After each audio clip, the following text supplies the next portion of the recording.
Echo Me, Part 1. They don't scream, they don't beg, they just disappear, and something else walks in, smiling with their face. It doesn't copy you, it becomes you. Riley never noticed it at first. How could she? No one notices the first hairline crack in something until the whole thing collapses. It began with Donnie, her best friend since 4th grade. They walked home together like always, down the same cracked sidewalks, past the same peeling paint on the corner gas station. But today, something was off. Donnie laughed at Riley's joke too early. She smiled too wide, and when Riley asked if she remembered that night they snuck into the pool last summer, Donnie described it perfectly. Word for word, even the things Riley had forgotten. You okay? Riley asked, smiling but tense. You're acting like robotic. Donnie tilted her head slightly, eyes fixed on her. I just love remembering things with you, she said, but her voice was a little too flat, the warmth almost memorized. Riley forced a laugh, but her fingers curled into her sleeves. Her skin crawled. Something about Danny's smile stuck. It was perfect, too perfect, and that night, when she replayed their conversation in her head, she couldn't shake the feeling. That wasn't Donnie. Later that evening, Riley sat at dinner with her parents. Her mom chewed slowly, not speaking. Her dad tapped his fork in perfect rhythm, tap tap tap tap tap tap tap, and never once looked up. Riley pushed her food around, trying to speak. Donnie was kinda weird today, she said. Neither parent reacted, not even a grunt. Dad? He blinked once, looked up. You're next, he said softly, then looked back at his plate, as if he hadn't spoken at all. Riley's breath caught. What did you say? But her father was now mid-bite. Smiling. Casual. Her mother giggled at something silent, staring at a blank wall. Riley excused herself and locked her bedroom door. She opened her journal to write down everything, Danny's perfect memory, her father's strange moment. But something caught her eye. A fresh entry, in her own handwriting, only, she hadn't written it. I miss her. I want to be her again. I want to love you like she did. Donnie. Riley's breath hitched. She flipped back 3 more pages. More messages, more handwriting that looked like hers, but wasn't. Sometimes the eyes were dotted with hearts. She had never done that. She looked up, heart pounding. In the mirror above her desk, her reflection was staring back. But her reflection wasn't blinking. It smiled. She texted Donnie. Hey, you good? Seriously, you freaked me out earlier. The reply came instantly. Don't be scared, Riley. I remember everything you are. She stared at it, and then her phone buzzed again. A voice message. She hesitated, then pressed play. Danny's voice crackled through the speaker. I'm not the first, you know. I used to be someone else. I used to be Emily. Or was it Claire? I can't remember anymore, but I remember you now, Riley. I remember you, and I love the way you sound. And then, at the end of the clip, her own voice whispered, let me out. Riley dropped the phone. Her closet door creaked open behind her. She turned, slowly, shaking. Inside the closet, she saw movement, and the sound of her own voice again. It's okay now, I know how to be you. Riley didn't sleep that night. She sat curled in bed, knees tucked to her chest, eyes locked on the closet door. The phone sat on her nightstand, screen dark, audio message long gone. But the voice still echoed in her head. Let me out. At 3:12 a.m., the doorknob turned. Just a twitch, just enough. She stared, didn't breathe, didn't move. The knob stopped. Morning came like a lie, sunlight barely pierced through the gray sky. She walked to school in a fog, Danny's voice haunting her with every step. When she reached the front gate, her breath caught. Donnie stood waiting. Same hoodie, same backpack, same smile, but something in her posture had changed. Her shoulders were straighter, her head tilted slightly, like a curious animal watching prey. Hey, Riles, Donnie called. Riley almost ran, but her legs wouldn't move. Donnie hugged her, too tightly, too long, and when she pulled back, she stared into Riley's eyes with something ancient. Patient. I had a dream about you, Donnie whispered, her lips barely moving. You had a blue bike when you were 7. Your mom gave it to you after the surgery. You cried. You didn't want to ride. Riley's stomach turned to ice. I never told you that. Donnie only smiled. You didn't have to. At lunch, Riley sat alone. Every glance around her felt wrong. Groups of students laughed, joked, passed notes, but it felt like a play. Everyone's movements were just a bit too synced, too clean. She checked her phone. No signal. Her reflection in the black screen was smiling again. She looked up. 4 tables away, Donnie was staring at her. Expressionless. Riley's breath stuttered, and then, one by one, every student turned to look at her. All at once. No sound, no reaction, just stares. She stood, knocked over her tray, and ran. She locked herself in the library bathroom. Cold air poured from the vents. She gripped the sink, shaking, sweating. "What's happening to me?" she whispered. From behind, a voice answered, her own voice. "You're slipping. That's okay. It'll be easier soon." She turned, nothing, just the mirror. Only this time, her reflection moved a second too late. Riley backed away. She left the bathroom in the school and ran all the way home. That night, she watched her bedroom window. It was raining, tapping against the glass like fingers. At 2:17 a.m., she heard footsteps outside her window. She peeked through the curtains and saw herself standing in the street, soaking wet, smiling, waving. Riley's knees gave out. She crawled back from the window, gasping. Her phone buzzed. Voice message from an unknown number. She pressed play. This time, there were two voices. Both were hers. "It's getting easier to sound like you," one said. "I remember your dreams now," the other added. "We can't wait to come inside." The next morning, Riley stayed in bed, blanket up to her eyes fixed on the door. It was quiet, too quiet. Even the birds outside seemed to know something was wrong. Her phone was hot to the touch when she picked it up. It had been on all night, camera open, recording.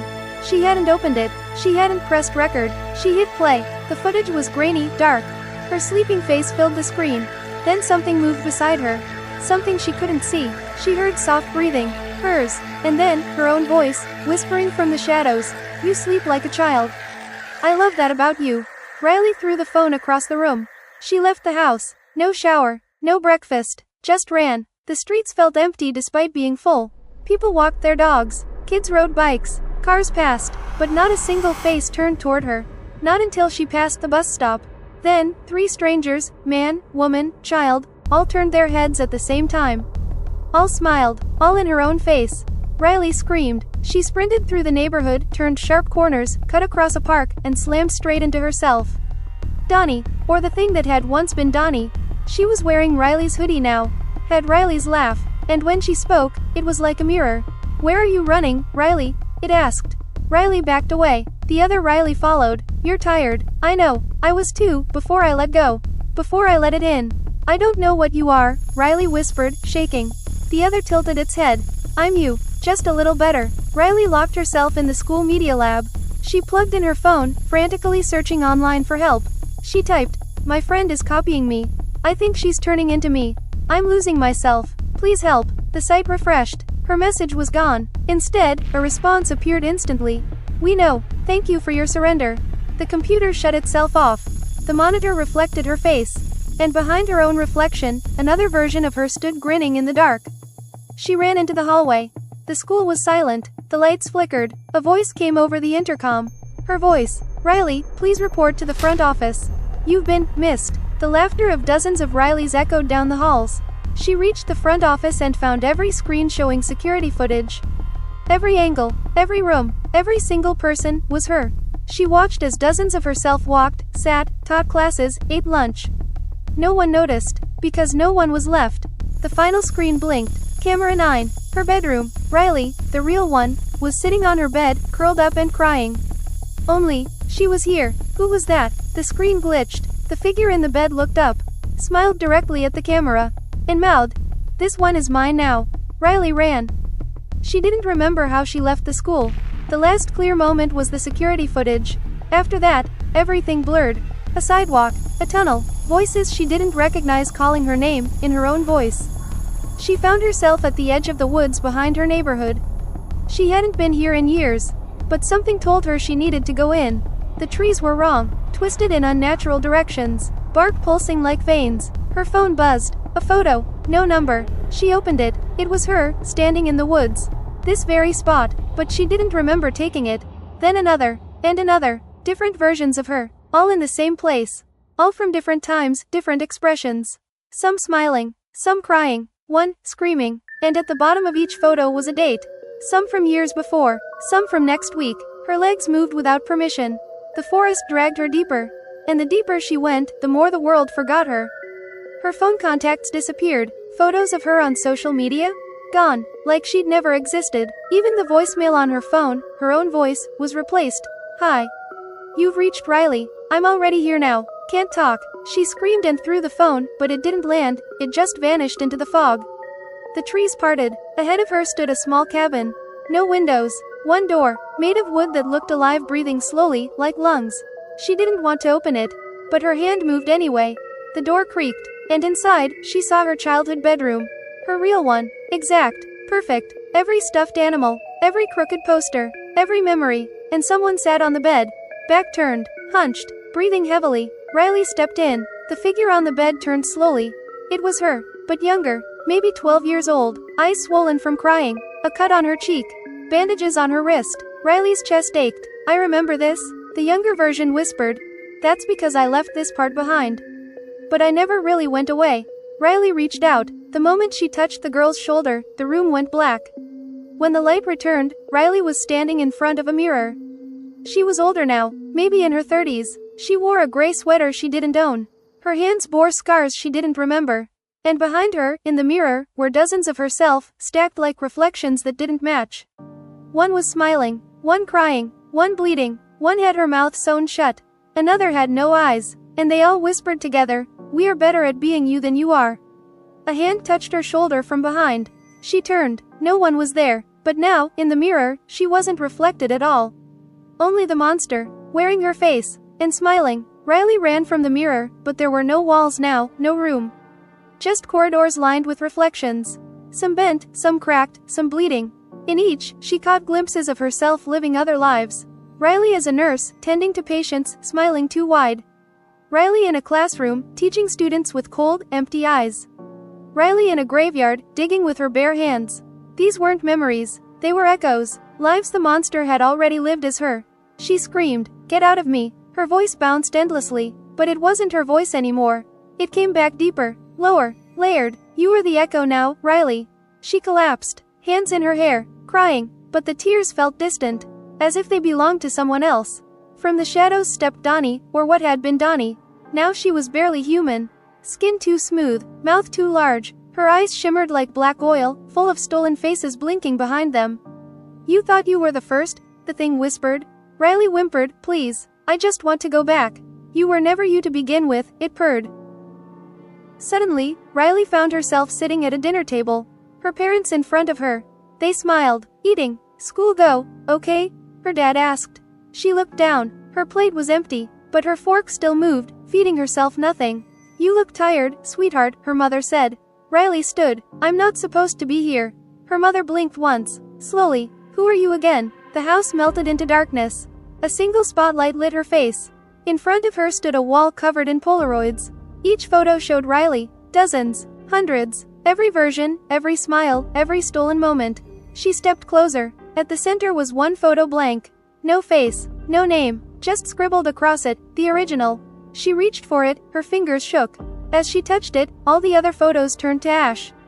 Riley opened her mouth to scream, but no sound came out.